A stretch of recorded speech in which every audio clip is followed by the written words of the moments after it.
no money, no job, no friends. But for the first time in a long time, I have hope. When you're chasing a dream, sometimes that's all you need. My name is Mike.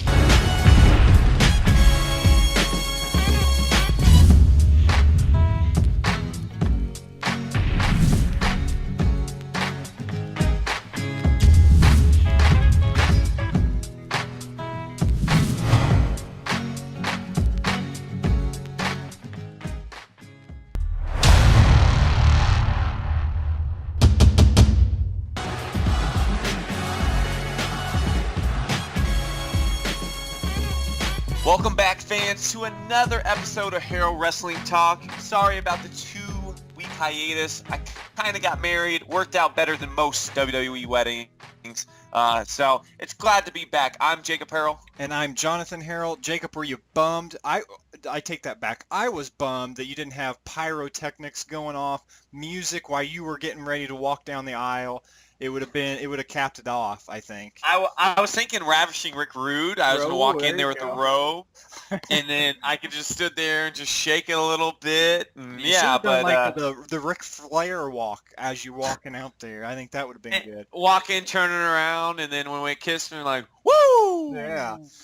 Well, since we have been gone, we've got tons of headlines. We're going to try to keep it short here. We've got an interview with wrestling comic book Headlocked, so we are excited about that, as well as, all the stuff that we have going on at the end of our shows. But we're going to start the episode out today with Hell in the Cell review. That was on Sunday night pay-per-view. We had, I thought it was an excellent pay-per-view, lots of matches, but the main event, Seth Rollins and Dean Ambrose, which Rollins got the win with Bray Wyatt's hologram coming out. But Jacob, what did you think of the pay-per-view? We'll save the main event for last. I thought it was good at pay-per-view.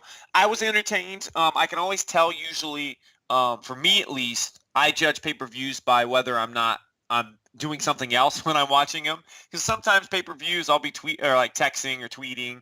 But I was entertained. Mizdow, the beginning, the pre-show. Amazing. I don't know why you don't put that in the actual pay-per-view. Did you like the Mizdow? I did. I thought he was awesome in the actual match as well. I've always liked Damian Sandow. I've liked him, and I loved his every character that he's done pretty much. The Vince McMahon, some of these guys. And then I hate when he's in a match. Don't put him in a match. Just come him out there and have fun, and I think he's so much better. Mm-hmm. And he's getting some Mizdow chance to get into the actual pay-per-view. The Dust Brothers, I'm not liking where they're going with it. I know what the end result is, and that's them two fighting each other. But I don't know.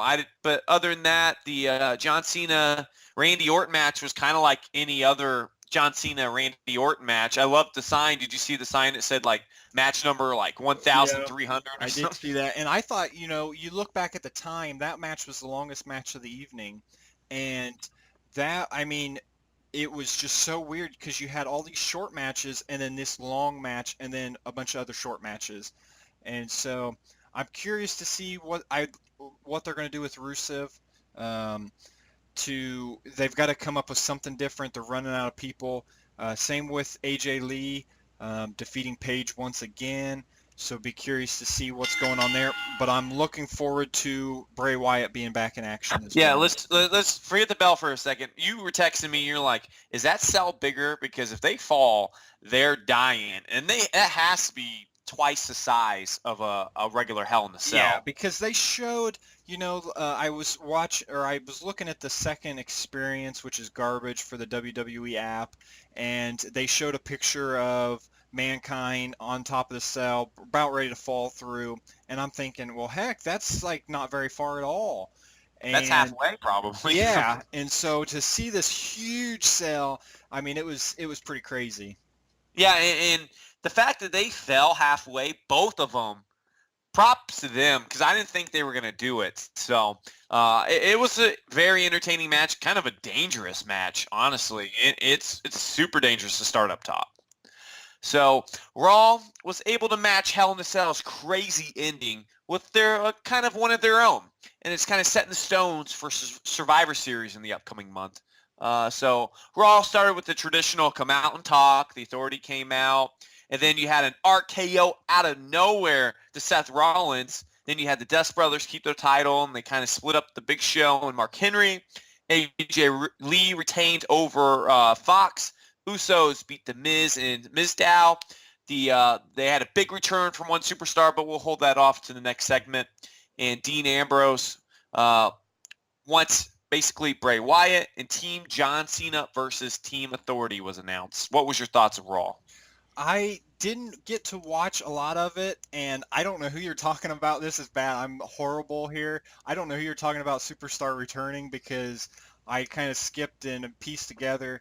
I was taking I'm thinking that they just need to build just an own separate holding area for Stephanie McMahon because she was on there like a ton coming out and then she'd talk and then go back and then she was out there with John Cena and then she'd come back and I'm like, man, she just needs to have her own little waiting area over here. Yeah, the overall, I thought Raw was good. It was one of those where you expect, I guess, they give out so much of these main event caliber pay-per-view almost matches, so it's okay to have some not so good matches. But to me, the best part of it, I don't know if you saw the beginning of it. Were you able to see the beginning with RKO? I did see that. So he RKO's Seth Rollins, rolls out the ring, and all of a sudden they view back and his shirt's off. And I was like, I don't know what's quicker, his RKO or him taking off his shirt, because they don't show him taking off his shirt, and all of a sudden he's shirtless. And I was like, where did he take off his shirt at? So I appreciated that a lot.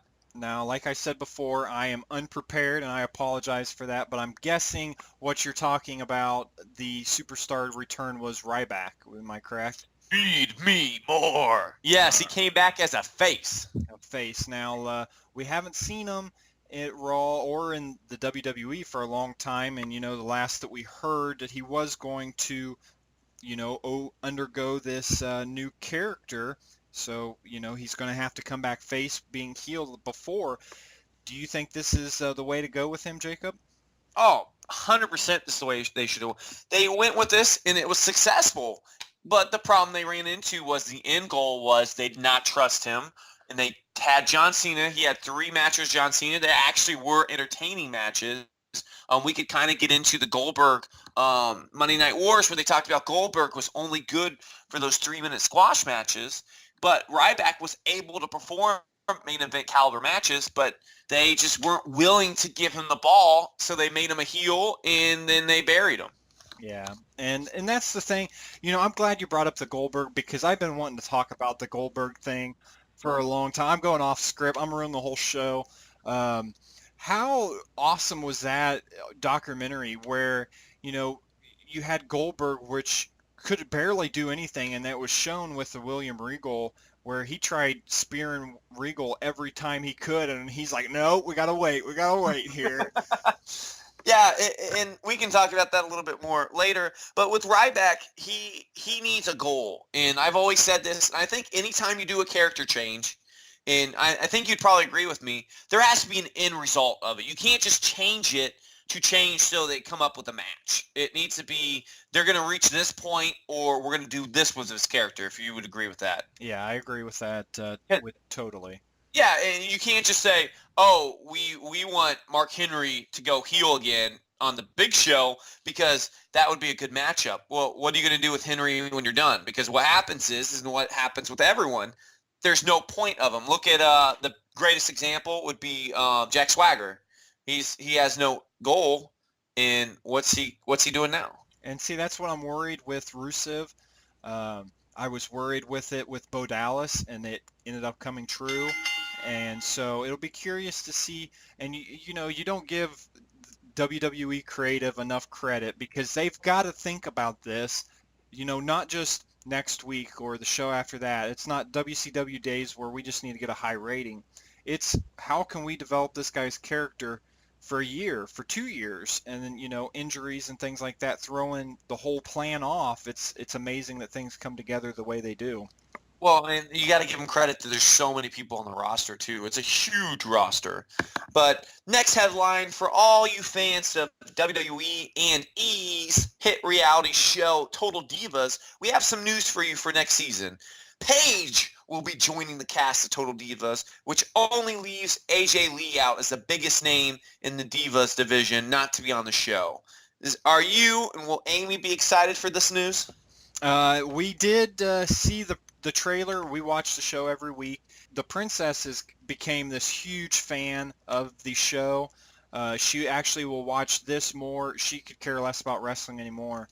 And she will watch this show, and she loves Summer Rae getting into arguments. We got to see Paige throwing somebody around we couldn't see. So I'm excited. I wish they would just incorporate all the divas and less divas on TV and more on the reality behind the scenes type deal. Yeah, to me, I like the concept of that. And the problem they've run into is with Vince, and he talked about it before, that he doesn't want to give the title to someone on Total Divas because the timelines don't make up. I wish they could do it. I understand why they can't with editing and all the production that goes into it. But if they could do it to where it's a week by week and then air it, kind of like South Park does, but you're talking a whole different beast, obviously, that you run into. But that's the only, I'd say, probably downfall to that concept is it's not completely 100% to the timeline, but I don't think like people like Amy, it doesn't matter to them. Yeah, and so it, because E is basically we have to make the best show for us, and rushing the show to keep up with Raw isn't going to help the people that are actually watching it now. It may gain more wrestling viewers, but they're not going to be hardcore type of viewers towards this type of show. Right. Would you rather have AJ Lee on there than Paige? I would. Yeah, I would. Now, the WWE 2K15 game is out now, and one of the characters that you can play as is, as we've been talking, the icon Sting. Other than that, we haven't seen or heard anything about him, but the rumors have been coming in that it's looking towards WrestleMania 31 when we will finally get to see him. Some of the names that have been thrown out, The Rock, The Undertaker. There was even some hints, maybe a title match against Brock Lesnar, which I think would be crazy. But if you could only choose one of those, Jacob, who you going with? Well, I have to say that I still want the Undertaker Sting match. I think that's the perfect thing because you look at it. So Sting, to me, you're nuts if you let Sting talk. Do not let Sting have the mic. Just have a bat. Beat up as many people as he can. Beat up the Authority, maybe add that into it. But I want the Undertaker because if he faces The Rock, The Rock's built now to just outwit with the microphone his opponents.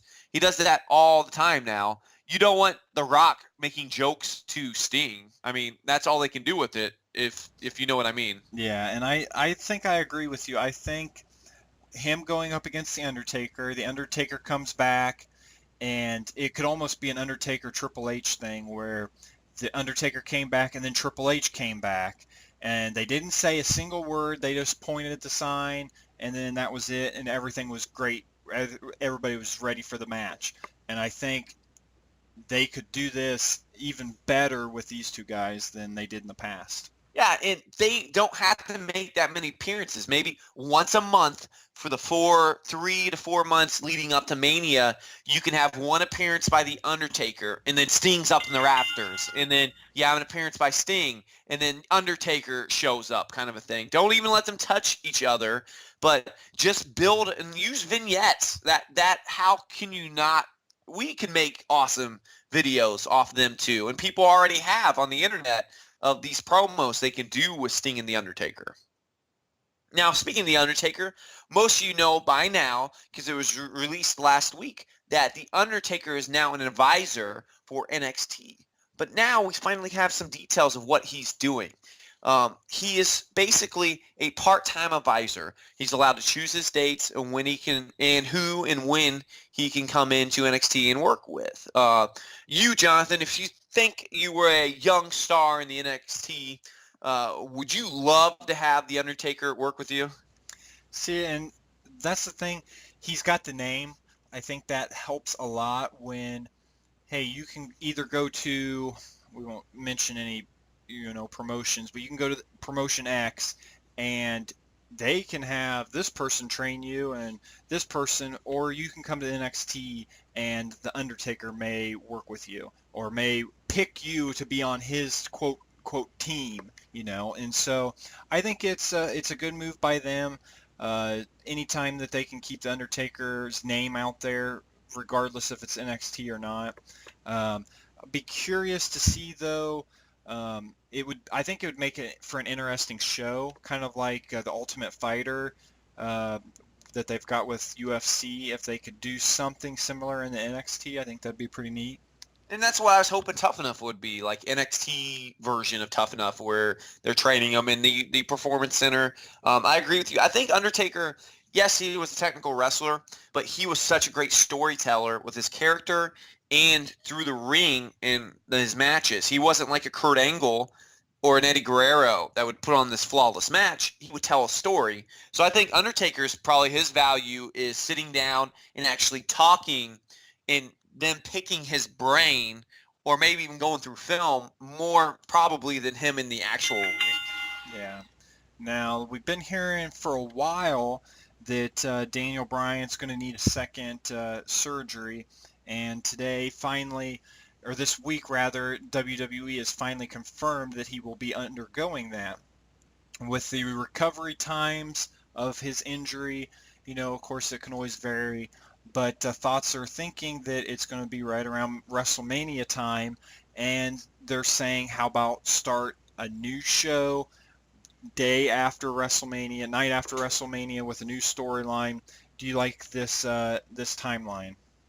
Um, I want him in WrestleMania, but we're getting used to Bryan not being in the lineup. We're used to not having a champion. So I mean, it the biggest night of the year besides WrestleMania is arguably the Raw after WrestleMania. So if you're going to premiere and you're not going to premiere in the Rumble or at Mania, then that is the night for you to come back because you know you're going to have a crazy crowd.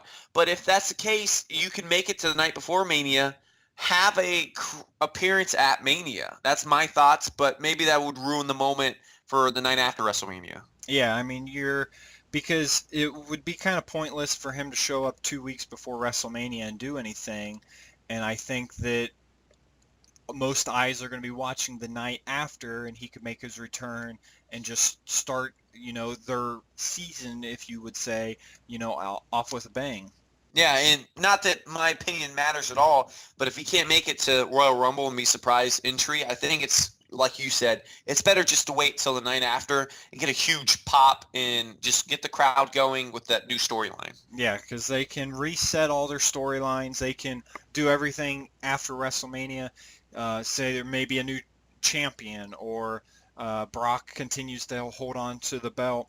Then Daniel can come out the next night, say, okay, well, I'm back now. I'm ready to take you on or do whatever, and moving forward with them in the roster and being healthy and not rushing them. And what will be interesting is, so coming back, you automatically assume, well, he was stripped of the title, so he's the rightful champion to come back, the return of the king kind of a concept. Well, what if Roman Reigns, who we're going to talk about in a second, is the top biggest name? Can a face and a face go off in that storyline? So that's something to look forward to. Speaking of Roman Reigns, rumors are pouring in that he might be returning sooner than what they expected. The original thought was that Roman Reigns would return in the Rumble, but now sources are saying he could return in December, possibly even returning at the TLC pay-per-view event. Is it a smart move to get him back in the ring as soon as possible? Just being so close to the Rumble, I would say wait, hold off for the Rumble. Just because, like I've always said, I would love people to come back during the Rumble, And just almost to the point where if you get injured in January, well, we're sitting your butt down until the Rumble, because I think it's just such a huge momentum boost to anybody's character that coming back during the Rumble and coming out like the way that they do. And a shout out to creative. Listen to this for a second. If you want Roman Reigns to go up against Brock Lesnar as the fighting champion, what's a better way than for him to do a surprise entry to the Rumble? Tell everyone if Roman Reigns touches you, he's throwing you out. He throws out 14 guys, and he looks like a monster, wins it, and then he's staring at the WrestleMania thing. Then rather than him doing these kind of almost, I won't say lame, but these underachieving interviews that really aren't getting much of anything accomplished, if that makes sense. Now, would you be happy with another, for the second straight year, having a guy that is making his return, it's been out for a while, making his return at Rumble, winning and going on to main event at WrestleMania?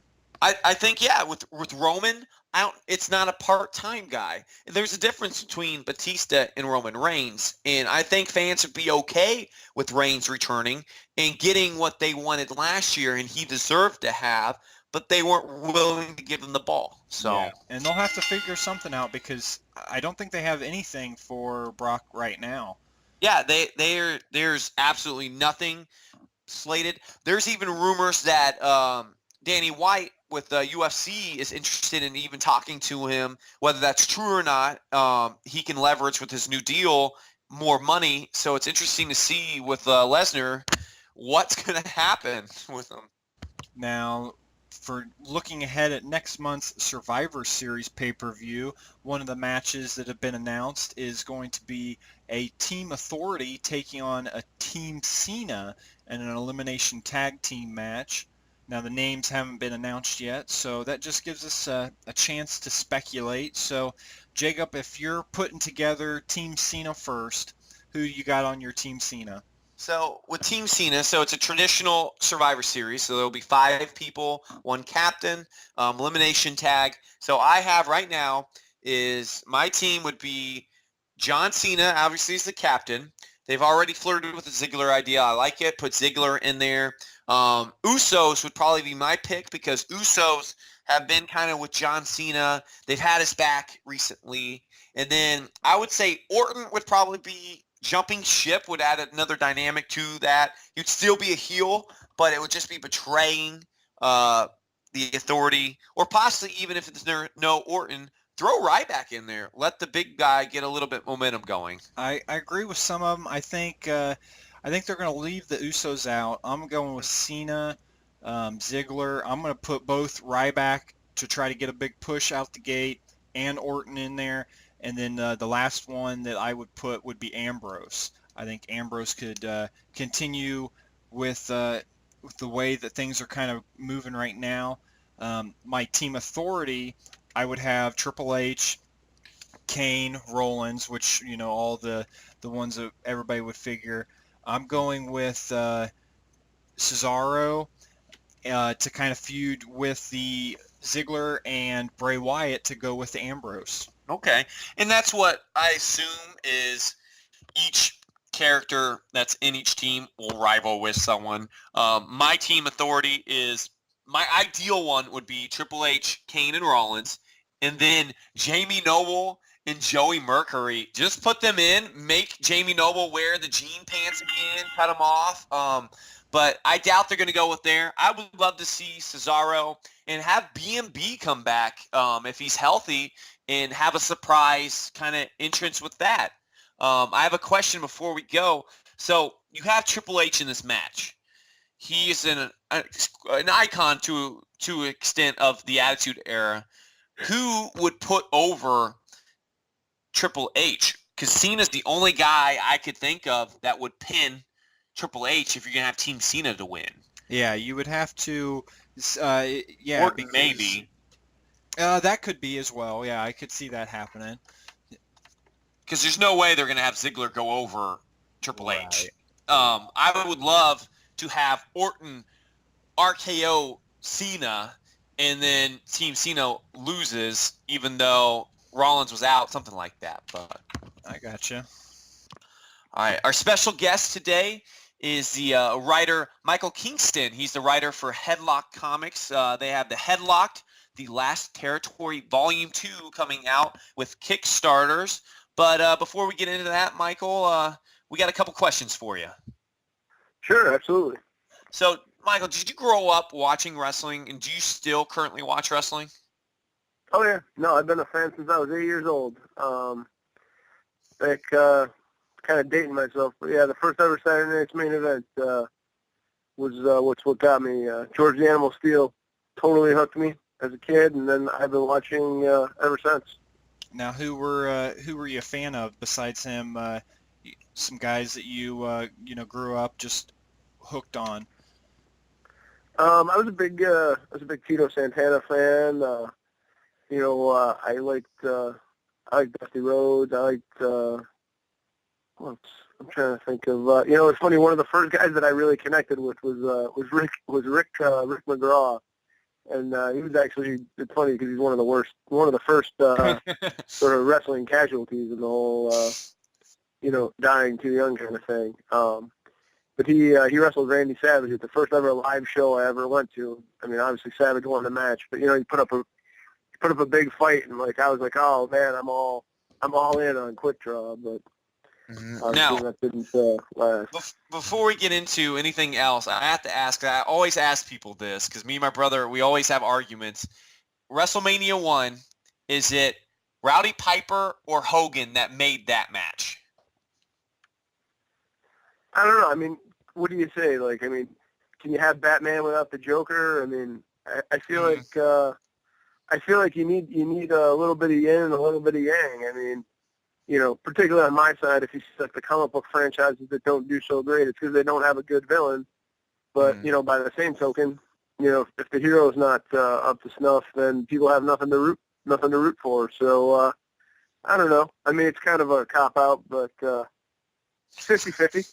50-50. Okay, so you talked about the comic books, so we'll get into that a little bit. I'm a huge comic book guy. In college I went to is when the 52 came out for DC, so I'm a big DC guy. Did you grow up reading comics? Yeah, my whole life. I have some old Spider-Mans that I got off a spinner rack when I was a kid out of a drugstore, and later on my mom took me to a comic book store, I think, just to sort of encourage me to read, because I think I really liked the ones that I had, and I got really, really into X-Men. I read a lot of stuff, but X-Men was really the main thing. I got out of it for a couple of years when I was in college because I literally had no time. I played football. I had a biochemistry degree. I was pretty much out of time in college. But then when I got out of college, I put my collection back together, and one of the depressing things was one of the first books I missed that I stopped collecting was the first appearance of Sabretooth, which was not super cheap to replace when I had to go back and put things back together. So it's I've always been a giant comic fan. Now, so are you still currently reading new ones then? Are you checking? Oh yeah, absolutely. Yeah. I read a lot of creator-owned stuff now. I really like a lot of stuff coming out of Image, Saga, Fatale. I read Walking Dead. I used to read a lot of Vertigo stuff, not as much anymore. I like Fables. I mean, I really like Preacher and 100 Bullets, and I read Why the Last Man. Superhero-wise, I read Captain America. I read Hulk. I can't get sucked into crossovers, man. They really bum me out. So I try to, I'll read a hero, like if I like the writer, like I was reading Moon Knight, or I'll read X Factor when Peter David's on it. Those types of things. Like if it's a single book and I can get the story and I'm not going to get sucked into a 42-part crossover, I'll definitely read that. Now, are you interested in the new changes from Marvel? Because Marvel has the new changes where Thor's a girl, Captain America is going to be African American. They're changing up the whole spectrum, I guess, of the comics. Is that something you're interested in seeing? I just, you know what I mean? If it's a good story, it's a good story, and that's all I really care about. I know everybody got really after the whole, Black Spider-Man nonsense, but that's one of my favorite books in terms of superhero books. I think the Miles Morales Spider-Man is amazing. It really captures the spirit of Spider-Man, with being a totally different character. So again, if it's a good story, it's a good story. I mean, Jason Aaron, Scalp is one of my favorite books of all time. So, I love Southern Bastards too. So I mean, if he's involved in it, I'm pretty sure it's going to be good and not a cheap gimmick. Mm-hmm. Okay, so let's get into your Kickstarter campaign. Can you tell our listeners a little bit about it?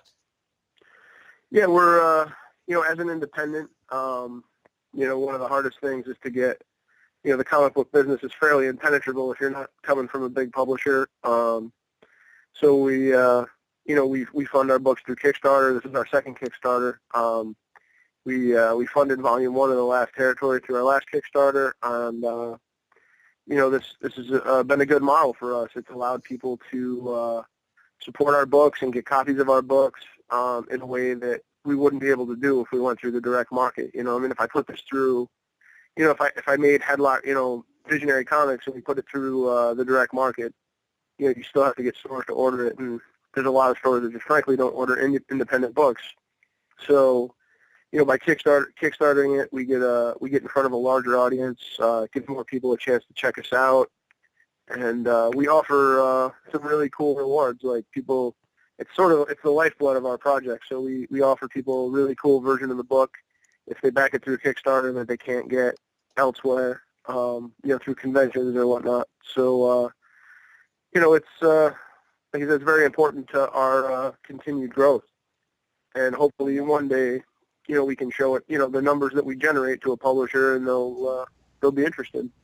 So can you just let us know what's the comics about? Let's just start there. Yeah, one of the things, I've been a wrestling fan, a comic book fan my whole life, and I feel like every wrestling comic that ever came out was just awful. And when I decided I wanted to write comics, the first thing I thought of was, well, I'll do a wrestling comic that I think wrestling fans would like. So Headlocked is about Mike Hartman, who's a theater major in college. He falls in love with wrestling sort of unexpectedly, but then he decides that he wants to become a wrestler. So it's sort of his journey through the business, starting on day one. And we sort of learn the craft of wrestling through his eyes, but at the same time he's sort of navigating like the underbelly of the wrestling business. So it's got kind of a cable drama feel to it. It's very reality based, and I think it's got a lot of the boy chasing his dream kind of stuff in it. So it appeals to a wide variety of people. Now, is Volume 1, obviously your first Kickstarter, was that the first comic book you wrote, or do you have other comic books you did before that? We did do a series before that. It's called Headlocked: A Single Step.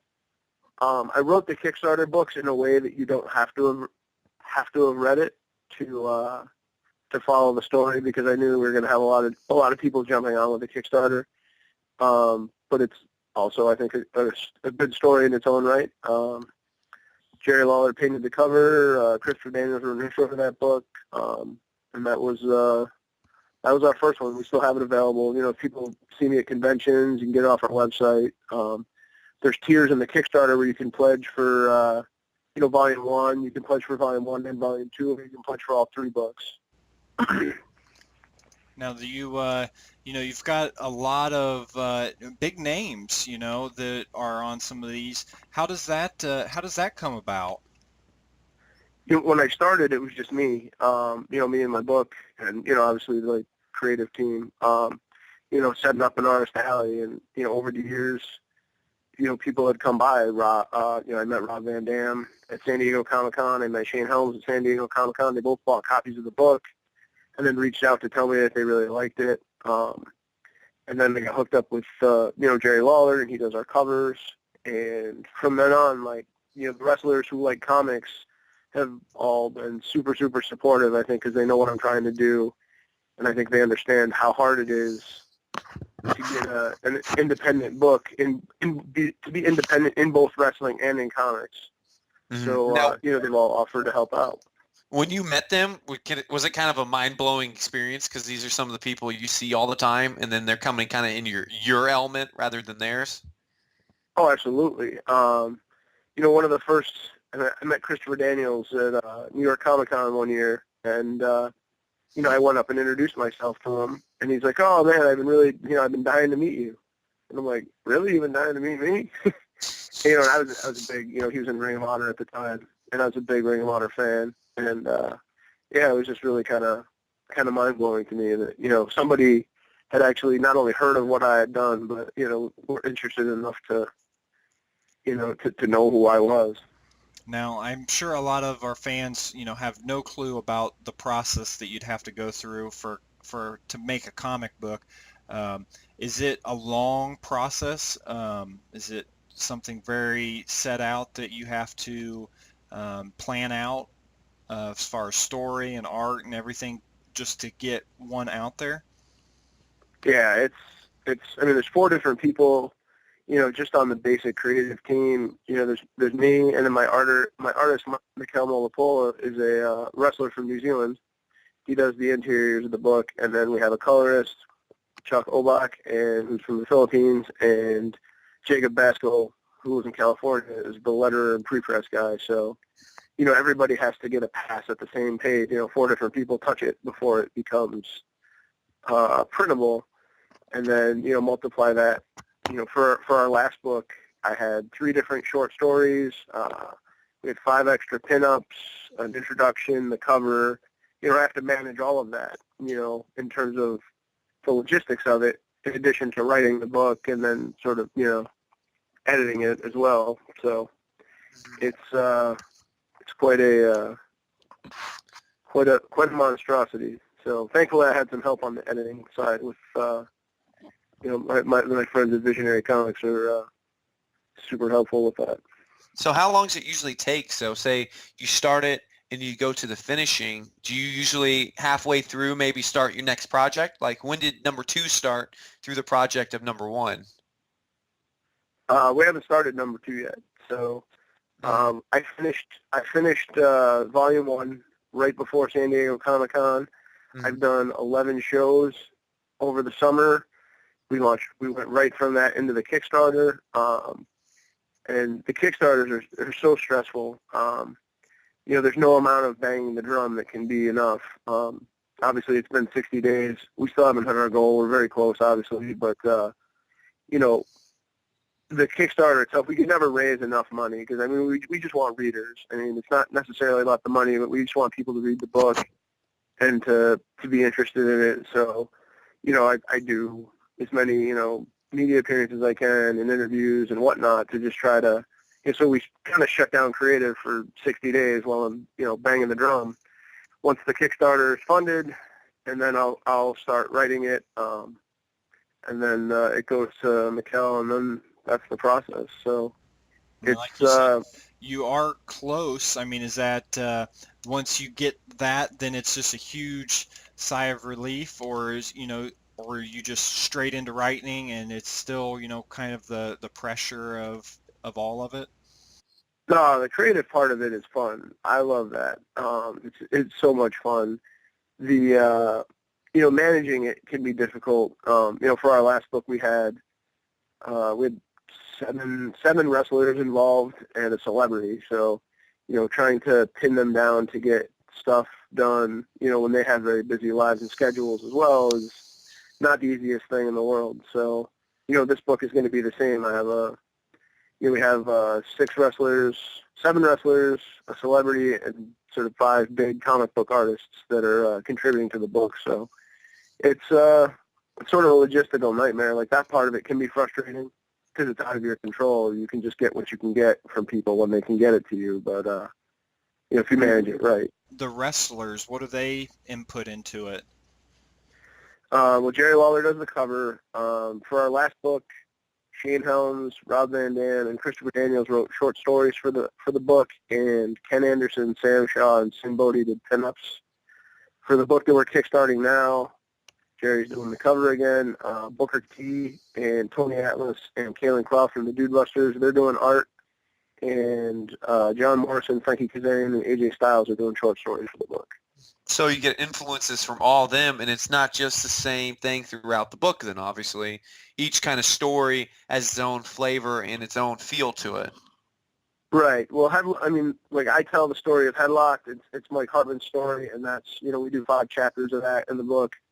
And then these guys do sort of backup stories, fleshing out the universe, like the larger universe. Shane did a story about the sort of the big wrestling promotions doctor that really actually came out. It was really an awesome story. And Daniel's did a story about a guy who's having a rough time on a wrestling loop, a rough loop, and he meets a fan that sort of makes him remember why he loved wrestling. Rob did a little ode to backyard wrestling. So yeah, they're all different in tone. They have different artists and writers on them, or different artists anyway. The stories all look completely different. And you're right now currently we're filming this, I guess recording this on Wednesday, 6 days away. So on Friday we're looking at 4 days. You're at basically under $1,300 away from your goal.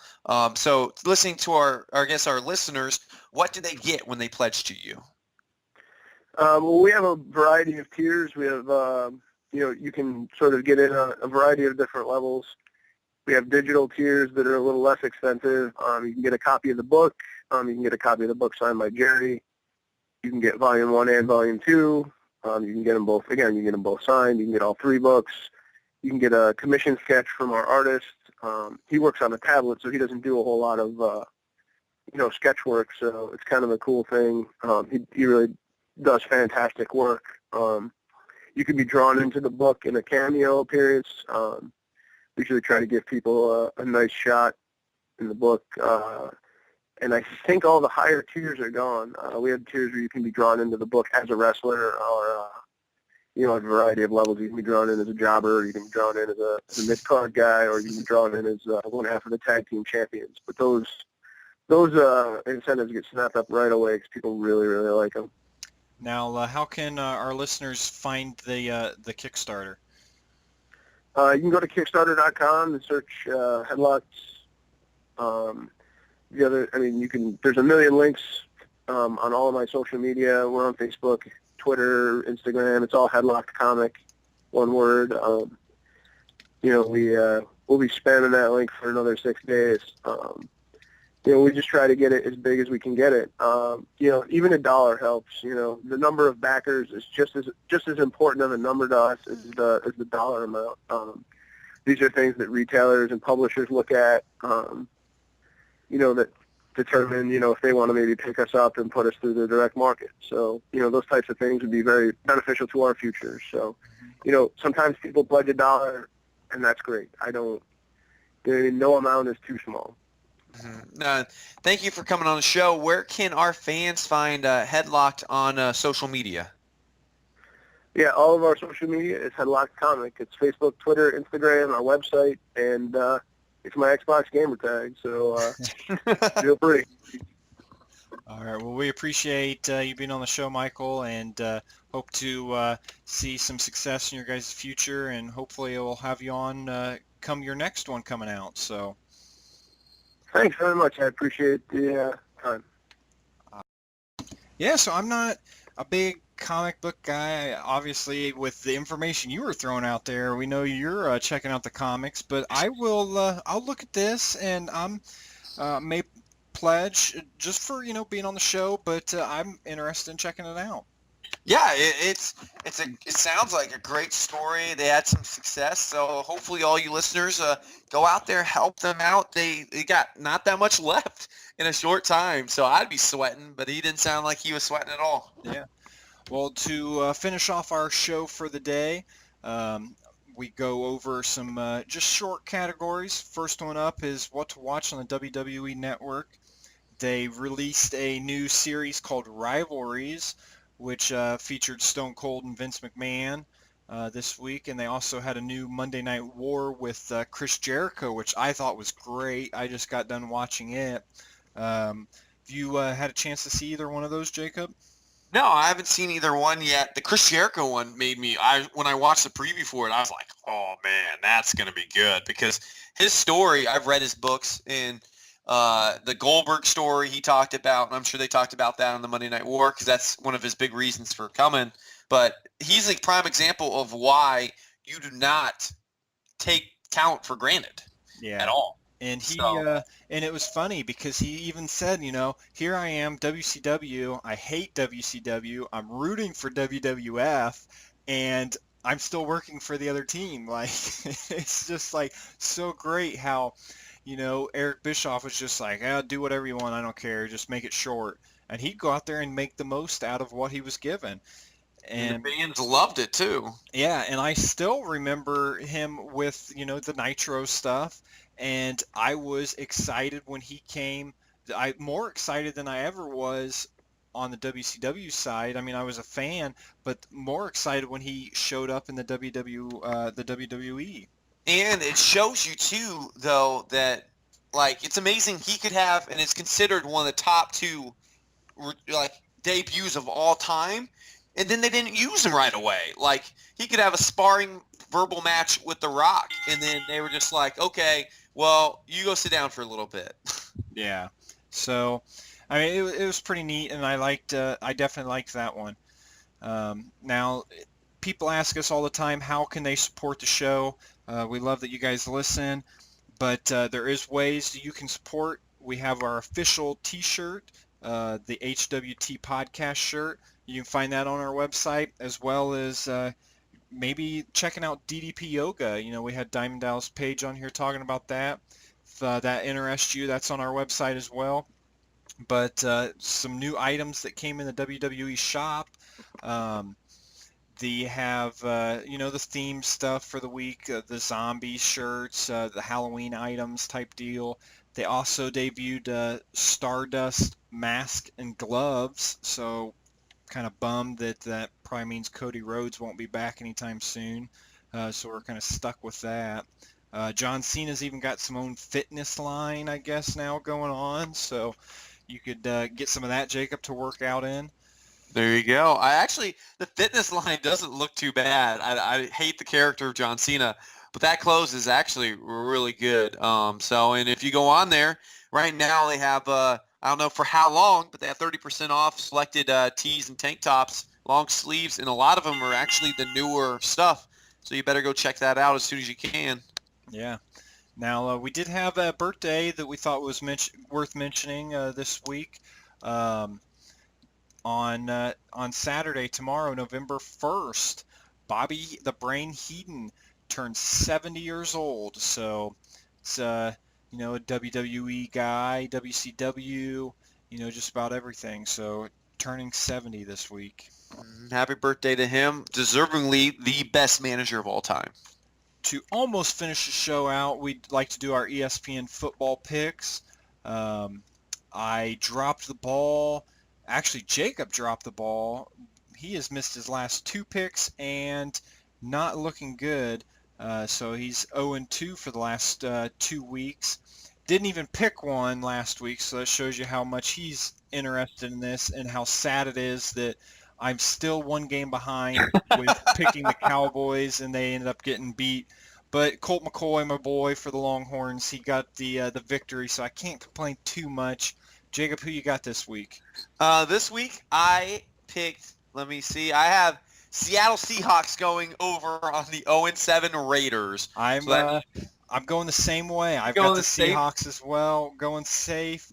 The Seahawks are sad. They've only, barely won any games this year, but when you're going up against the Raiders, I don't think anybody can go wrong there.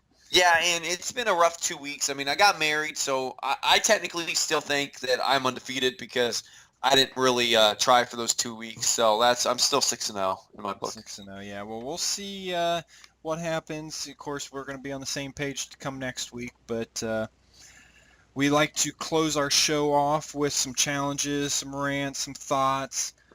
Jacob, I'm going to put 30 seconds up on the clock. And how are you going to spend the next 30 seconds that I'll never be able to get back in my life? I challenge you horror film genre critics to rethink the thoughts that you hate the movie Saw. Hate movies 2 through 18. That's fine. The original Saw, yes, was low budget. Yes, it didn't have the best quality. But that is by far probably the most revolutionary horror film of all time. It's even up past, I think, the Friday the 13th or Nightmare on Elm Street, even the horror movie, the lost film, what was it, in the woods? Blair Witch Project.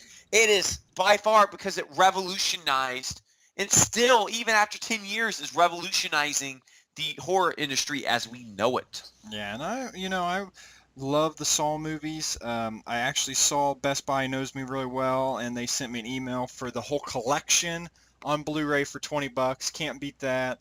So I'm gonna have to pick that up. But I'm gonna spend my 30 seconds on little Toys R Us. You may have heard, it's been a while ago, it was in the news.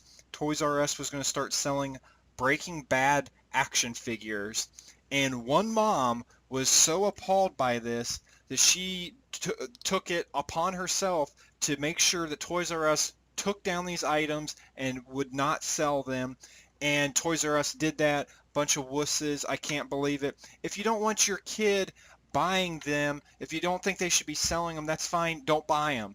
But you don't need to have this big rant about, oh, this is horrible. How can you have these in a kid's store? Well, I'm sorry. They don't just sell kids stuff at Toys R Us. Were they like the Beakers, or what were they? That they're just action figures. I mean, it had Walter White in his underwear, and he may have been holding a bag of meth.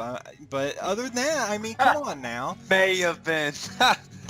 And Dad, sorry about the Cowboys. Jonathan jinxed them for that week. I didn't jinx them for that week, but I think Dad jinxed them by watching it, streaming his first Monday Night Football game, so it could all be on his shoulders, actually.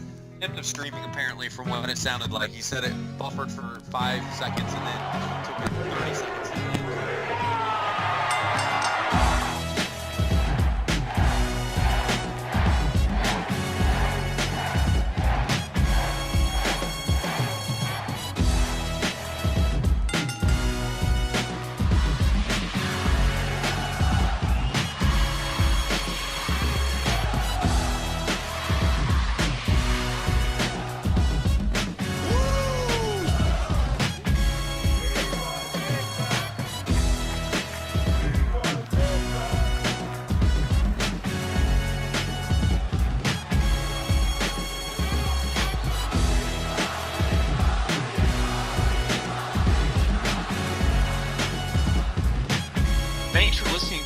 Production of HWT Network. Please make sure you listen to all of our upcoming events. On Thursdays, we have our HWT podcast, and on Fridays, we have our Reality of Wrestling report. You can find us on Twitter at HWT Podcast, on Facebook at HWT Podcast, and YouTube/HWT Podcast.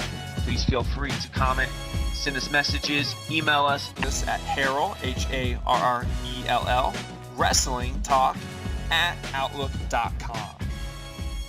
Last advice we will give you before we leave: if your girlfriend, wife, boyfriend, or husband says you watch too much wrestling, tell them that's impossible. Till next time, Wrestling World, keep listening and keep watching.